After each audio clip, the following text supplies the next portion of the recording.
जय श्री रघुनाथ, जय श्री हरि। आप सुन रहे हैं भक्तमाल चरित्र का पहला एपिसोड, जिसमें हम जानेंगे उस दिव्य संत की कथा जिनकी रचना ने भक्ति के मार्ग को प्रकाशमान किया, श्री नाभादास जी महाराज की।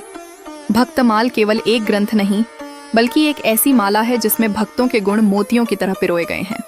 यह कथा 16वीं शताब्दी की है, जब राजस्थान और उत्तर प्रदेश की सीमा के पास एक छोटे से गांव में एक दिव्य बालक का जन्म हुआ। उसका नाम रखा गया नाभादास। वे जन्म से नेत्रहीन थे, परंतु उन्हें ईश्वर ने दिया था भक्ति का प्रकाश। बचपन में ही माता पिता का देहांत हो गया और वे अकेले रह गए। उसी समय संत अग्रदास जी का वहां आगमन हुआ। उन्होंने उस बालक में कुछ विशेष देखा, उसे अपने साथ ले गए और उसे शरण दी। अग्रदास जी रामानंदी परंपरा के महान संत थे, जिन्होंने नाभादास जी को भक्ति, साधना और श्री राम नाम के जाप की शिक्षा दी। नाभादास जी ने नेत्रों से संसार नहीं देखा, पर हृदय से भगवान को अनुभव किया। वे कहते थे, जिसे हरि भक्ति का दर्शन हो जाए, उसे संसार की आंखों की आवश्यकता नहीं। उनकी साधना बढ़ती गई और एक दिन ध्यानावस्था में उनके भीतर एक दिव्य प्रकाश प्रकट हुआ। उस प्रकाश के साथ उन्हें अंतर्दृष्टि प्राप्त हुई। अब वे संसार नहीं, बल्कि भक्तों के तेज को देखने लगे।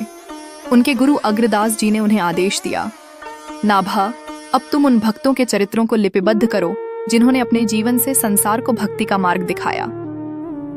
यही वह क्षण था जब भक्तमाल जैसी अमर रचना का जन्म हुआ। नाभादास जी ने अपने मन में संतों का स्मरण किया, मीरा, तुलसी, नामदेव, सूरदास, कबीर और अनगिनत भक्तों का। उन्होंने कहा, भक्तों के गुण गाने से पाप मिट जाते हैं और हृदय पवित्र होता है। भक्तमाल ऐसी माला है जिसमें हर मणि एक एक संत है और सूत्र है भक्ति का प्रेम। इसमें लगभग 200 भक्तों का उल्लेख है, विभिन्न संप्रदायों से। कोई वैष्णव, कोई शैव, कोई निर्गुण उपासक, पर सब में समान श्रद्धा। एक बार नाभादास जी की भेंट तुलसीदास जी से हुई। दोनों संतों ने एक दूसरे को प्रणाम किया। तुलसीदास जी बोले, नाभा, तुम्हारा कार्य अत्यंत महान है। तुम्हारी यह भक्तमाल युगों तक भक्ति का दीपक बनी रहेगी। नाभादास जी ने विनम्रता से कहा, मैंने कुछ नहीं किया महाराज, यह तो वही कर रहे हैं जिनकी भक्ति ने हमें जोड़ा है, श्री राम। भक्तमाल कोई साधारण ग्रंथ नहीं, यह भक्ति का इतिहास है।